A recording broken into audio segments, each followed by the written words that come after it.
Hello दोस्तों, कैसे चल रही है आप लोगों की बोर्ड एग्ज़ाम की तैयारी। आशा करता हूँ कि आप लोगों की बोर्ड एग्ज़ाम की तैयारी जो है बहुत बढ़िया चल रहा होगा।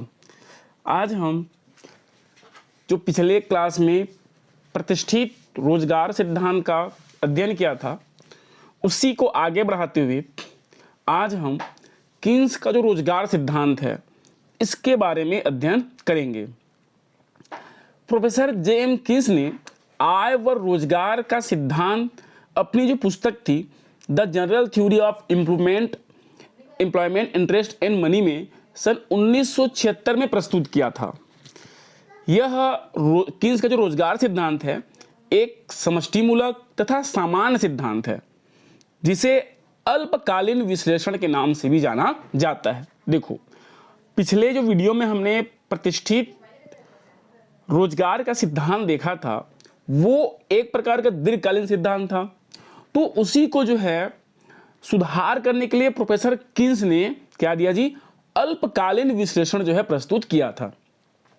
प्रोफेसर किन्स कहते हैं कि मान लेते हैं एक फर्म है और एक फर्म में रोजगार के स्तर को जो है एक उद्यमी के निर्णय पर ही निर्भर करता है। मान लेते हैं कोई एक ही फर्म है ना, तो एक फर्म में कितनी वस्तुओं का उत्पादन करना है, कितनी क्या बोलना चाहिए मूल्य रखना है, ये सारा का सारा काम जो है कौन करता है जी, एक फर्म का साहसी जो है निर्धारित करता है।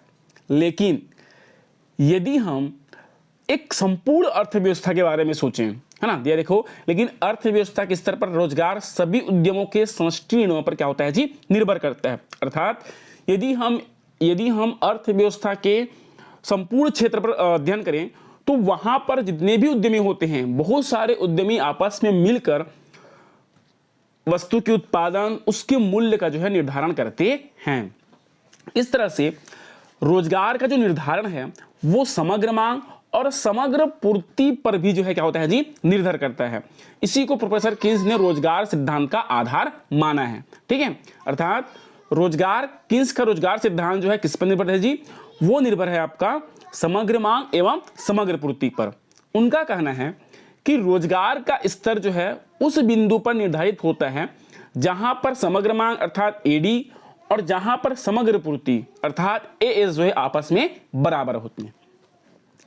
तो अब समग्र मांग क्या होता है जी, तो समग्र मांग देख लेते हैं, है ना। थोड़ा देखना क्या है कि कुछ टिकली प्रश्न है। समग्र मांग मुद्रा की वह कुल राशि है जिसे अर्थव्यवस्था के सभी उत्पादक रोजगार के किसी स्तर पर नियोजित श्रमिकों द्वारा वस्तु को बेचकर प्राप्त करने की आशा करते हैं। इसका अर्थ क्या हुआ कि एक अर्थव्यवस्था में समग्र मांग जो है मुद्रा की कुल राशि को दर्शाता है। ठीक है, समग्र मांग जो होता है मुद्रा की कुल राशि को दर्शाता है, जिसे उत्पादनकर्ता उत्पादित वस्तुओं को बेचकर प्राप्त करने की आशा करता है जी। ठीक है, यदि हम इसको सीधे भाषा में समझें तो समग्र मांग मुद्रा की वह कुल राशि होती है जिसे उत्पादनकर्ता उत्पादित वस्तु को बेचकर प्राप्त करने की आशा करता है, उसे हम क्या कहते हैं जी, समग्र मांग कहते हैं।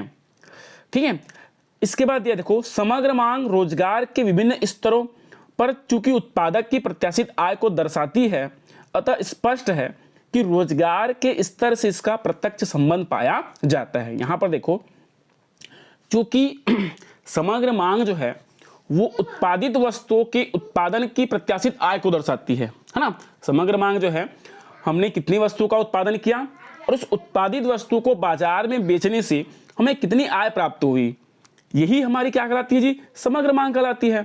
तो रोजगार का समग्र मांग से या उत्पादक की प्रत्याशित आय से जो है क्या संबंध, सीधा संबंध पाया जाता है। ठीक है, दिया देख लो, अतः रोजगार के स्तर का इसका प्रत्यक्ष संबंध पाया जाता है। समग्र मांग का जो है प्रत्यक्ष संबंध किसके साथ है जी, रोजगार के स्तर से।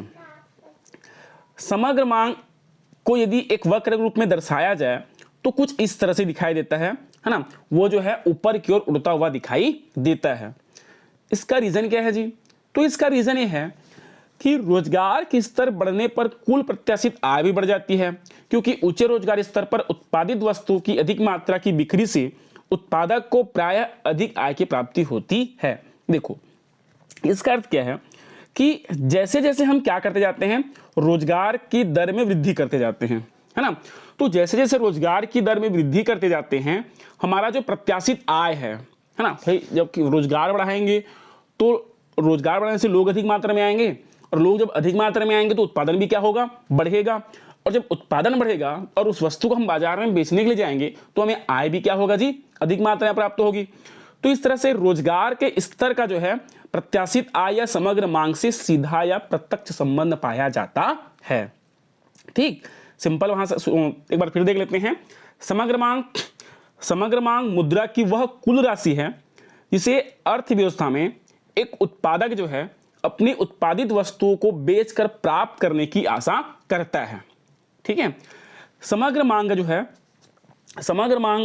है रोजगार के स्तर और प्रत्याशित आय के साथ सीधा संबंध पाया जाता है। अर्थात जैसे जैसे रोजगार का स्तर बढ़ते जाता है, समग्र मांग भी जो है क्या होता है जी, बढ़ते जाता है।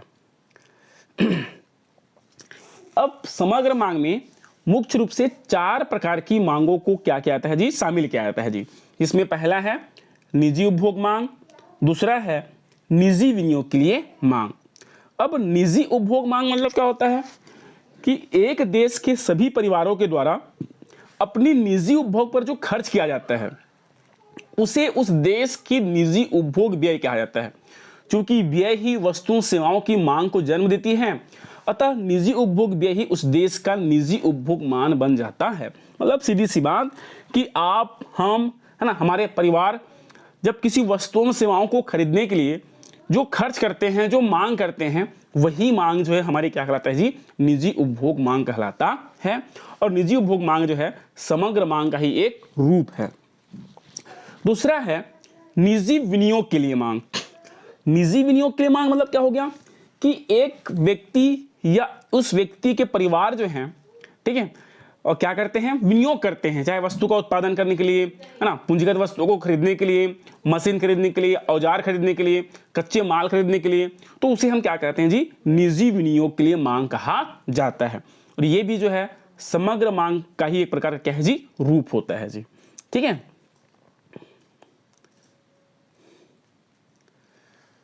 अगला है आपका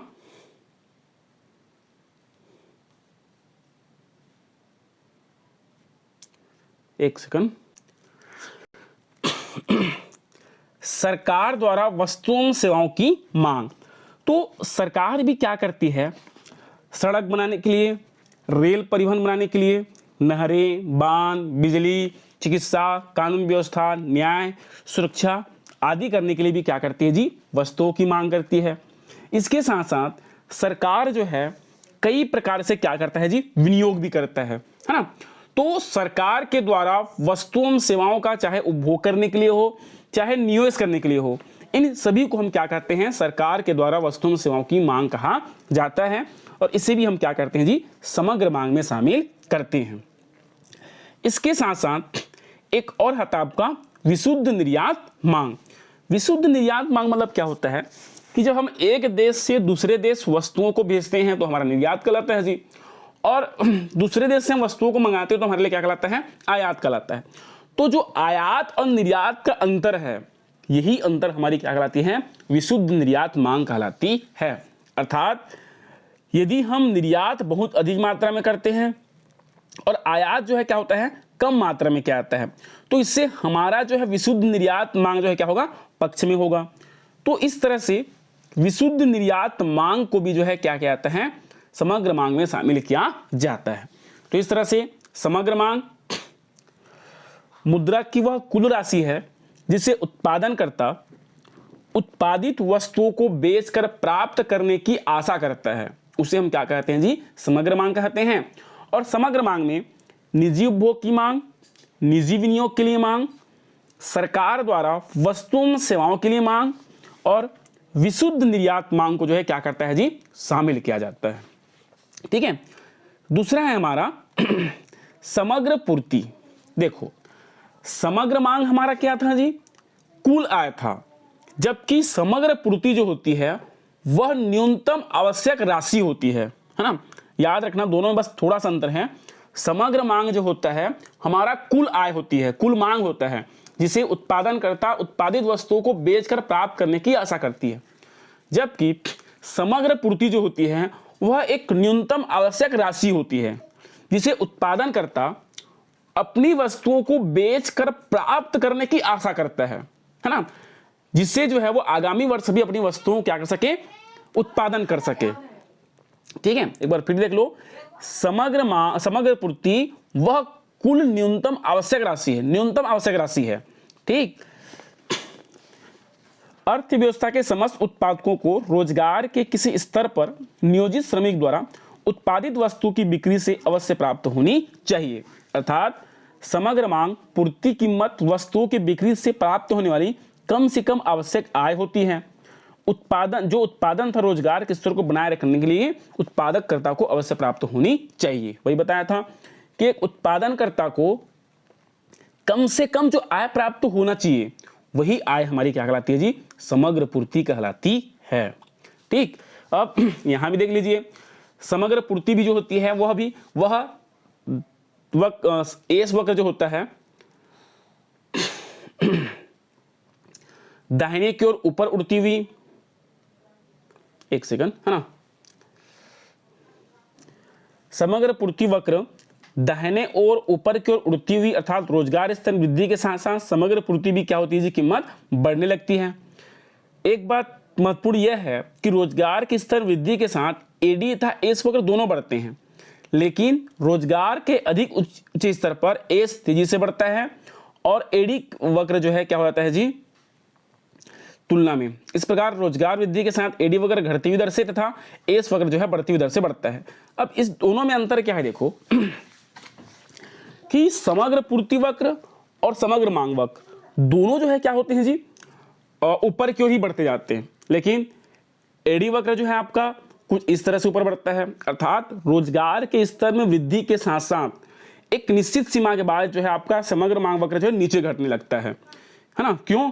क्योंकि जब हम अधिक उत्पादन करते हैं, उत्पादन की साधनों की मात्रा में वृद्धि करते हैं, तो हमारा जो कुल उत्पादन है वो धीरे धीरे क्या होने लगता है जी, घटने लगता है। परिणाम स्वरूप हमारी आय भी क्या हो जाती है जी, कम होने लगती है जी। ठीक है, जबकि समग्र पूर्ति वक्र में क्या होता है, उल्टा होता है। समग्र पूर्ति वक्र प्रारंभ में क्या होता है, धीरे होता है ना, और अंत में जो है तीव्र गति से बढ़ना प्रारंभ हो जाता है और एक निश्चित समय के बाद वो क्या होता है जी, स्थिर हो जाता है। ठीक है, यही दोनों क्या है आपका अंतर है। समग्र पूर्ति वक्र एक न्यूनतम आवश्यक राशि होती है जिसे उत्पादनकर्ता को उत्पादन कार्य में या रोजगार में बने रहने के लिए उत्पादनकर्ता को अवश्य प्राप्त होना चाहिए। एस वक्र भी जो है दाहिने की ओर ऊपर उड़ता हुआ दिखाया जाता है। ठीक है, और एक निश्चित समय के बाद जो है क्या होता है जी, स्थिर हो जाता है। ठीक, अब रोजगार के स्तर का निर्धारण, जिस बिंदु पर समग्र मांग और समग्र पूर्ति आपस में बराबर होते हैं, वही बिंदु जो है क्या होता है जी, रोजगार के मूल्य का निर्धारण करता है। रेखा चित्र में स्पष्ट है कि मान लेते हैं इसको आप एस मान लेते हैं और ये आपका क्या होता है जी, एडी मान लेते हैं, है ना, और ये आपका क्या हो जाता है, ई बिंदु हो जाता है। तो रेखा चित्र से स्पष्ट है कि चूंकि ई बिंदु पर समग्र मांग वक्र और समग्र पूर्ति वक्र दोनों एक दूसरे के बराबर हैं, इसलिए ई बिंदु ही हमारा रोजगार के स्तर का निर्धारण या साम्य बिंदु कहलाएगा। ठीक है, यदि आप इतना भी लिखते हो तो बोर्ड एग्जाम में आपको 6 नंबर अवश्य मिल जाएगा।